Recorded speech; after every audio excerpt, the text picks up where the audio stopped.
Hello दोस्तों, कैसे हो आप सब लोग। आप सभी लोगों का हमारे यूट्यूब चैनल पर फिर से स्वागत है।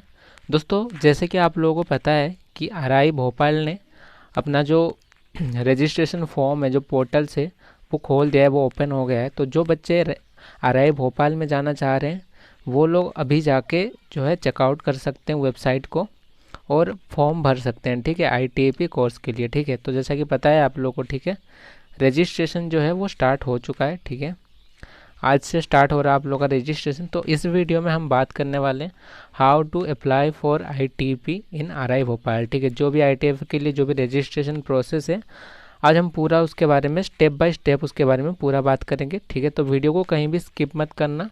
ठीक है, वीडियो को पूरा देखना। ठीक है, ताकि आपको सभी चीज़ें समझ में आ जाए। ठीक है, क्योंकि इसमें फ़ीस में कैसे पेमेंट करना होता है उसमें थोड़ा दिक्कत होता है, और डॉक्यूमेंट को एक ही पीडीएफ में करना होता है, उसके बारे में आगे बात करेंगे। तो वीडियो में बने रहिएगा। ठीक है, तो चलो वीडियो को स्टार्ट कर लेते हैं। ठीक है, सबसे पहले आपको आ जाना है, ठीक है भाई, आपका क्रोम ब्राउज़र या गूगल जो भी ब्राउज़र है आपका, उस पर आकर करके आपको सर्च करना है आरआई भोपाल रजिस्ट्रेशन आईटीपी। ठीक है, इतना सर्च करने के बाद ये जो वेबसाइट है www.itepri-bhopal-counseling.in, इस वाली वेबसाइट पे आपको आ जाना है। ठीक है भाई, ध्यान देना, यही वेबसाइट है। ठीक है, काउंसलिंग के लिए यहाँ पे आ जाना है। ठीक है, यहाँ पे जैसे ही आओगे तो ये आपका खुल जाएगा पूरा। ठीक है, यहाँ पे कुछ लिखा हुआ है, देखो। इसको गाइस आप लैंडस्केप में कर लेना। ठीक है, पोर्ट्रेट में अगर देख रहे हो ना तो वीडियो को फुल स्क्रीन में कर लो ताकि आपको दिखे। ठीक है, क्योंकि जो स्क्रीनशॉट चिपकाया हूँ वो थोड़ा ऐसा हो सकता है कि आपको दिखे ना, है ना, तो इसको लैंडस्केप में कर लो। तो भाई यहाँ पे देख सकते हो, यहाँ पे ITP BA BEd, ITEP BSc BEd दोनों के लिए आप अप्लाई कर सकते हो। यहाँ पे बस वही प्रोस्पेक्टस वगैरह के पढ़ने के लिए बोल रहे हैं। ठीक है, यहाँ पे आप अंडरस्टैंड कर लेना। ठीक है, ओके, अंडरस्टैंड जो यहाँ पे लिखा हुआ है अंडरस्टैंड करना। ठीक है, फिर आगे बढ़ना। यहाँ पे पूरा लिखा हुआ है eligibility, registration process, important instruction, जो भी सारी बातें यहाँ पे लिखा हुआ है। ठीक है, फिर इसको आप यहाँ पे देख रहे हो, छोटा सा एक टिक करने के लिए एक है। ठीक है, चेक बॉक्स बोलते हैं शायद इसको। यहाँ पे आपको टिक कर लेना है। टिक जैसे ही करोगे फिर अप्लाई नाउ का ऑप्शन दिख जाएगा, अप्लाई करना है। फिर आपको यूज़र रजिस्ट्रेशन खुल जाएगा, यूज़र रजिस्ट्रेशन कर लेना है। NCET 2026 का आपका जो रोल नंबर था वो यहाँ पे भर लेना है। मोबाइल नंबर यहाँ पे भर लेना है। फर्स्ट नेम में आपका जो नाम है, पहला नाम का जो पहला नेम है वो भर लेना है। यहाँ पे सरनेम भरना है। ठीक है, एंटर ईमेल भर लेना है। क्रिएट पासवर्ड करके आपको अपना अकाउंट बना लेना है। ठीक है, फिर उसको लॉगिन कर लेना है। ठीक है, तो यूजर लॉगिन पे आकर के जैसे ही आप अकाउंट बना लोगे ना तो लॉगिन का ऑप्शन आएगा, तो मोबाइल नंबर डाल के फिर पासवर्ड डाल के कैप्चा कोड वेरीफाई करके लॉगिन कर लेना। ठीक है, जैसे ही आप लॉगिन करोगे यहाँ पे देख सकते हो ऐसा खुल जाएगा, ऐसा एक इंटरफेस जो है आपको देखने को मिल जाएगा। तो यहाँ पे आपको क्या करना पड़ेगा, यहाँ पे डैशबोर्ड है। ठीक है, आपको यहाँ पे आना है। ठीक है, एप्लीकेशन फॉर्म जो लिखा हुआ है इस पे क्लिक करना है आपको। तो जैसे ही आप एप्लीकेशन फॉर्म पे क्लिक करोगे ऐसा आपको एक खुल जाएगा। ठीक है, एप्लीकेंट्स एप्लीकेशन फॉर्म। ठीक है, तो यहाँ पे आप देख सकते हो भाई NCET रोल नंबर जो है वो आपको यहाँ पे डाल देना है। NCET रोल नंबर, फिर NCET रोल नंबर के बाद NCET रजिस्ट्रेशन नंबर। ठीक है, जो भी जब आपने रजिस्ट्रेशन नंबर मतलब वही NCET एप्लीकेशन नंबर जब आप भरते हो ना एग्ज़ाम देने के लिए, जो आपका कंफर्मेशन था पेज था उसमें होगा भाई रजिस्ट्रेशन नंबर, एप्लीकेशन नंबर, उसको डाल देना है यहाँ पे। फिर टोटल मार्क्स आपके कितने आ रहे हैं वो डाल देना है। फिर इंस्टीट्यूट अप्लाइड भाई आरआई भोपाल, वो तो एक ही है। ठीक है, यहाँ पे वो सिलेक्ट कर लेना है। कोर्स अप्लाइड, ठीक है, 2 कोर्स आपको मिल रहे हैं, बीए बीएड और बीएससी बीएड, तो आपको बीएससी बीएड चूज़ कर लेना है यहाँ पे। उस हिसाब से फिर सब्जेक्ट सारे आपके उस हिसाब से बीए बीएड बीएससी बीएड के हिसाब से आपके सब्जेक्ट दिख जाएंगे आपको यहाँ पे, वो आपको भर लेना है। कोई एक सब्जेक्ट चूज़ करने को आपको कहेंगे। ठीक है अगर आपको दोनों कोर्स के लिए अप्लाई करना है तो ये चेक बॉक्स पे टिक करके आप बीएससी बीएड और बीए बीएड दोनों कोर्स के लिए जो है अप्लाई कर सकते हो। ठीक है, फिर आता है पर्सनल डिटेल्स। ठीक है, आपको अपना यहाँ पे जो भी पर्सनल डिटेल्स है ये भरना होता है। तो फुल नेम, जो भी आपका नाम है पूरा वो भरना होगा। ठीक है, एक सेकंड, तो जो भी आपका पर्सनल डिटेल है यहाँ पे भरोगे, पहले अपना नाम भर देना। ठीक है, उसके बाद जो भी आपके पिता का नाम है फादर्स नेम वो भर देना है, मदर्स नेम भर देना है, ठीक है, ये तो आपको पता होगा। डेट ऑफ बर्थ यहाँ पे भरना है, फिर जेंडर सिलेक्ट कर लेना, मेल फीमेल। कैटेगरी आप ST SC OBC जो भी हो, ठीक है। OBC में 2 कैटेगरी आपको दिखेंगी, एक है क्रीमिलेयर, एक है नॉन क्रीमिलेयर, तो उस हिसाब से आप भर लेना। यहाँ पे ब्लड ग्रुप डालना, मैरिटल स्टेटस सिंगल हो तो सिंगल, ठीक है। यहाँ पे रिलीजियन, फिर डिसेबिलिटी नो कर देना अगर आप PWD से नहीं बिलोंग करते हो। फिर डोमिसाइल किस स्टेट से हो वो डालना है। नेशनलिटी इंडियन चूज करना, फिर यहाँ पे मोबाइल नंबर और ईमेल एड्रेस डाल देना। फिर यहाँ पे आपका जो पिन कोड है वो डाल देना है, ठीक है। पिन कोड डालने के बाद आपको एजुकेशनल क्वालिफिकेशन के लिए पूछेंगे, तो आपकी जो हाई स्कूल है उसमें सब्जेक्ट स्ट्रीम क्या था, ऑल सब्जेक्ट का आपको ऑप्शन दिखेगा, वो चूज कर लेना है यहाँ पे। फिर बोर्ड कौन सा था वो आपको डाल देना है, जो भी आपका सेंट्रल CBSE था या फिर ICSE जो भी बोर्ड था आपका, स्टेट बोर्ड जो भी था वो डाल देना। फिर अटेम्प्ट ईयर, ठीक है, जिस ईयर आपने एग्ज़ाम दिया था बोर्ड का उस हाई स्कूल में, ठीक है, तो जिस ईयर आपने एग्ज़ाम दिया था मैट्रिक का वो यहाँ पे वो ईयर यहाँ पे डाल देना है। फिर रिजल्ट स्टेटस क्या है, पास थे तो पास डाल देना, यहाँ पे परसेंटेज में मार्क्स डाल देना अपना, परसेंटेज क्या थी। फिर हायर सेकेंडरी यानी ट्वेल्थ में सब्जेक्ट स्ट्रीम क्या था, मतलब PCM PCB आर्ट्स से थे, कॉमर्स थे तो कॉमर्स से थे, जिस भी स्ट्रीम से आप बिलोंग कर रहे थे वो डाल देना है। बोर्ड नेम यहाँ पे डालना है। फिर अटेम्प्ट ईयर, किस ईयर आपने एग्ज़ाम दिया था वो डालना है। रिजल्ट स्टेटस क्या है, पास हुए हो या क्या जो भी है, अपियरिंग हो वो डाल देना यहाँ पे, या फिर यहाँ पे परसेंटेज यहाँ पे डाल देना है, ठीक है।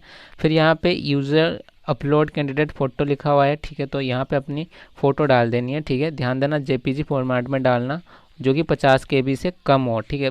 फ़ोटो को कर लेना है, ठीक है, कंप्रेस कर लेना, ठीक है। फ़ोटो को आप अपनी फ़ोटो को कंप्रेस करके यहाँ पे डालना, ठीक है। अगर आपके पास हाई जो साइज़ की फ़ोटो है तो आप वेबसाइट आपको दिख जाएंगी कंप्रेसर वाली, आप वहाँ पे अपनी फ़ोटो डालना और कंप्रेस आपको जितने जो KB के हिसाब से चाहिए होगी उस हिसाब से आप बनवा लेना, ठीक है। फिर यहाँ पे अपलोड सपोर्टिंग डॉक्यूमेंट, ठीक है भाई, 10 डॉक्यूमेंट का पूरा एक ही PDF में उसको सारे डॉक्यूमेंट्स को अटैच करके मर्ज करके एक ही बार में यहाँ पे डालना है, ठीक है। कौन कौन से डॉक्यूमेंट है उसके बारे में बात कर लें। देखो भाई NCERT स्कोर कार्ड होना चाहिए, ठीक है, पहली बात। फिर आपका SLC या CLC जो भी बोलते हो वो होना चाहिए, ठीक है, मतलब TC, ठीक है, सेम ही बात है, ठीक है, TC। फिर माइग्रेशन सर्टिफिकेट आपको चाहिए होगा। फिर डोमिसाइल सर्टिफिकेट चाहिए, ठीक है, मतलब रेसिडेंट सर्टिफिकेट। इनकम सर्टिफिकेट चाहिए आपके पिता के, ठीक है। कास्ट सर्टिफिकेट चाहिए आपको for ST SC OBC non creamy layer जो बच्चे हैं उनके लिए। कंडक्ट सर्टिफिकेट या कैरेक्टर सर्टिफिकेट जो कि आपको स्कूल से मिल जाएगा, उसका फ़ोटो लेके आप अटैच करके एक ही PDF में उसको भी डालना है, ठीक है। फिर मार्कशीट डालना है क्लास 10th और 12th का, ठीक है। फिर पासपोर्ट साइज़ फ़ोटो डालना विथ सिग्नेचर भी होना चाहिए उस फोटो में, ठीक है। फिर scanned copy of the field in undertaking with signature, ठीक है। इनके प्रोस्पेक्टस में अगर देखोगे तो आपको एक अंडरटेकिंग मिलेगा, उस अंडरटेकिंग को आपको फील करके फिर उसकी फ़ोटो लेके उसको भी चिपकाना है इसी एक PDF में। ध्यान देना PDF का जो पूरा साइज़ होना चाहिए वो 500 KB के अंदर होना चाहिए, ठीक है। 500 भी हो चलेगा बट 501 नहीं होना चाहिए, इस बात का ध्यान देना, ठीक है। फिर यहाँ पे जैसे ही आप चूज़ फाइल करके वो पूरा PDF 500 KB के अंदर वाला अपलोड कर दोगे, फिर यहाँ पे आपको टिक, यहाँ पे देख सकते हो चेक बॉक्स आ रहा है, ये आपको फिर टिक करना पड़ेगा, ठीक है। ये यहाँ पे आपको आपकी फ़ोटो दिख जाएगी, ठीक है। उसके बाद जैसे ही आप अपनी फ़ोटो डाल दोगे यहाँ पे टिक करोगे तो यहाँ पे फिर आपको अपडेट का ऑप्शन आ रहा है, ठीक है। अपडेट का ऑप्शन इसलिए आ रहा है क्योंकि ये फॉर्म भरा हुआ है, तो यहाँ पे फिर नेक्स्ट का ऑप्शन आएगा, ठीक है। तो नेक्स्ट का ऑप्शन आप करना, ठीक है। नेक्स्ट का ऑप्शन करोगे जैसे ही तो आपका जो फॉर्म है वो सबमिट हो जाएगा, ठीक है। तो आप अभी कहोगे भाई अब फीस कहाँ, कहीं पे तो फ़ीस तो भरने को ही नहीं हुआ, ठीक है भाई, फ़ीस भरना पड़ेगा, ठीक है। जैसे ही आप नीचे आओगे, ठीक है, फ़ीस सबमिशन का दिख रहा है ना आपको, ठीक है। तो फ़ी सबमिशन के लिए आपको कैसे, देखो यहाँ पे फ़ी सबमिशन है, तो फ़ी सबमिशन आपके कैटेगरी के हिसाब से, ठीक है। ST के लिए जैसे 500 है, 500 है, ऐसे ही भाई आप जनरल OBC से होंगे तो 1000 रुपये, ठीक है। तो भाई देखो फ़ी सबमिशन कैसे होता है, फ़ी कैसे भरनी होती है, रजिस्ट्रेशन फ़ी। देखो पहले आपको ना वही क्रोम ब्राउज़र पे आ जाना है, फिर यहाँ पे SBI कलेक्ट टाइप करना है, ठीक है। जैसे ही आप SBI कलेक्ट टाइप करोगे, ठीक है, ये देख सकते हो ये वाला वेबसाइट online sbi.sbi.bank.in, इस वाले वेबसाइट पे क्लिक करना है, ठीक है, जो पहली वेबसाइट खुल जाएगी आपकी, ठीक है। फिर यहाँ पे आओगे तो ऐसा कुछ आपको इंटरफेस दिखेगा। ठीक है, इंटरफेस दिखने के बाद आप यहाँ पे देखो सर्च इंस्टीट्यूशन और ऑर्गेनाइजेशन नेम। ठीक है, यहाँ पे इंस्टीट्यूशन या ऑर्गेनाइजेशन नेम को आपको सर्च करना है। जैसे आप सर्च करोगे, जैसे आप लिखोगे RI भोपाल, तो देख सकते हो यहाँ पे 4 जो ऑप्शन से आपको शो होंगे। RI भोपाल, कीर्ति निकेतन hostel, RI Vidya Niketan hostel, ये हॉस्टल के लिए है। तो ये सबको नहीं चूज़ करना है, आपको ये चूज़ करना है RI भोपाल प्रिंसिपल जो लिखा हुआ है, इसको चूज़ करना है। बाकी 3 ऑप्शन पे मत करना, नहीं तो भाई इनवैलिड हो जाएगा। ठीक है, फिर जैसे ही आप उस पर क्लिक करोगे तो आपको ऐसा एक पूरा इंटरफेस देखने को मिल जाएगा। ठीक है, ये पूरा प्रोसेस है। पहले आपको पेमेंट सिलेक्ट करके फिर एंटर पेमेंट, ये पूरा देख सकते हो। ठीक है, कंप्लीट पेमेंट, फिर प्रिंट रिसीट। ठीक है, पूरा आपको देखने को मिल जाएगा। तो आपको यहाँ पे आ जाना है एंटर पेमेंट डिटेल्स में, आपको पेमेंट कैटेगरी में आ जाना है। ठीक है, यहाँ पे आ जाओगे तो आपको पेमेंट कैटेगरी BSc BEd के लिए या फिर BA BEd के लिए, या अगर आपको जो ST SC OBC पूछे तो वो यहाँ पे डाल देना है। ठीक है, तो जैसे ही डाल दोगे तो यहाँ पे नेक्स्ट का ऑप्शन आएगा। तो जैसे ही नेक्स्ट का ऑप्शन आएगा, इसको थोड़ा सा बड़ा कर लेना। ठीक है, ये आपको पता नहीं दिख रहा होगा या नहीं। ठीक है, तो जैसे ही आप पेमेंट कैटेगरी डालोगे, ठीक है, जैसे ITEP BSc BEd डाला हुआ है, तो फिर आपको अपना नाम डाल देना है। यहाँ पे नाम के लिए पूछेगा। फिर स्टूडेंट कैटेगरी क्या है, मतलब किस कैटेगरी में आप मतलब हॉस्टल के लिए अप्लाई करोगे नहीं करोगे। ठीक है, डे स्कॉलर, हॉस्टलर, ऐसा होता है। ठीक है, तो उस हिसाब से आप अपने हिसाब से चूज़ कर लेना। फिर ईयर, किस ईयर के लिए, आप फर्स्ट ईयर के लिए चूज़ करना। ठीक है, सेशन 2026 2027 के लिए चूज करना। फिर ठीक है, रिमार्क्स में क्या है ना, अपना जो please submit acknowledgement receipt to the college. ठीक है, ये जो भी रिसीट आपको मिलेगी वो आपको डाल देना है। ठीक है, उस PDF में डाल देना है। ठीक है, ये बेसिकली इसको ना एडमिशन के टाइम पे इसको मांगते हैं। ठीक है, तो वहाँ पे इसको बोलेंगे कि आपने पेमेंट किया था कि नहीं किया था, तो वहाँ पे ज़रूरत है इसकी। ठीक है, फिर आप अपना नंबर डाल देना, फिर रिमीटर नेम में अपना नाम डाल देना। ठीक है, फिर ईमेल आईडी डाल देना अपना। ठीक है, और यहाँ पे जो चेकबॉक्स है यहाँ पे क्लिक करके आप यहाँ पे कैप्चा कोड वेरीफाई कर लेना, फिर नेक्स्ट कर लेना। ठीक है, जैसे ही नेक्स्ट करोगे तो आपके बहुत सारे ऑप्शंस खुल जाएंगे पेमेंट के लिए। तो आप कोई भी एक ऑप्शन चूज़ करके UPI से करना चाहो तो UPI से भी कर सकते हो, स्कैनर से भी कर सकते हो पेमेंट। ठीक है, तो जैसे ही आप यहाँ पे करोगे तो आपको एक पूरा जो रिसीट है वो मिल जाएगी। ठीक है, मैं आपको दिखाता हूँ कैसा होता है।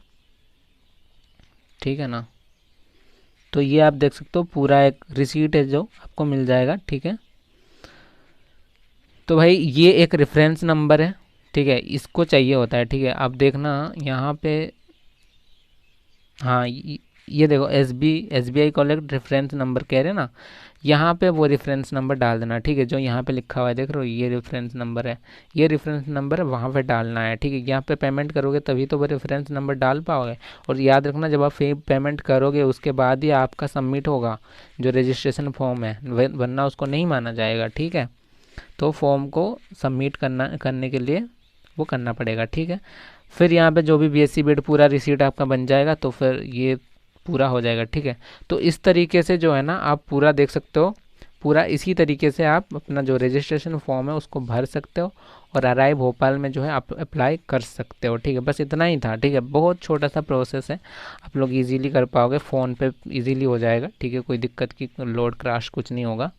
ठीक है गाइज, तो बाकी अगर आप हमसे जुड़ना चाहते हो तो अब आप टेलीग्राम चैनल ज्वाइन कर लेना हमारा। ठीक है, ये टेलीग्राम चैनल है, ये ग्रुप है। ठीक है, यहाँ पे बच्चे बात करते हैं। ठीक है, अपना अपना डाउट आपस में शेयर करके एक दूसरे का डाउट क्लियर करते हैं। यहाँ भी हम एक्टिव रहते हैं। ठीक है, आप लोगों को डाउट्स के हम रिप्लाई देते हैं। बाकी आप हमारे चैनल पे जुड़ जाएगा। ठीक है, यहाँ पे सारे अपडेट्स आपको मिलते रहेंगे। ठीक है, जैसे जैसे वीडियोज़ आएंगे उसका भी यहाँ पर लिंक आपको देखने को मिलेगा। ठीक है, बस गाइज आज के लिए इतना ही था गाइज। ठीक है, आई होप आपको ये वीडियो बहुत इन्फॉर्मेटिव रही होगी। ठीक है, अगर वीडियो हेल्पफुल लगी हो तो लाइक कर देना वीडियो को। ठीक है, बाकी सब्सक्राइब कर लो गाइज चैनल को। ठीक है, बहुत सारी वीडियो जैसी इन्फॉर्मेटिव वीडियोस जो है आती रहेंगी। ठीक है, चैनल को सब्सक्राइब कर लो। बाकी अगर आपको कम मार्क्स आ रहे हैं आपके जिन बच्चों के, तो आप हमसे आके बात करो। आप हमारे मेंटरशिप भी ज्वाइन कर सकते हो। पर्सनली गाइडेंस चाहिए, कॉलेज सिलेक्शन में आपको हेल्प चाहिए, आपको समझ में नहीं आ रहा कौन सा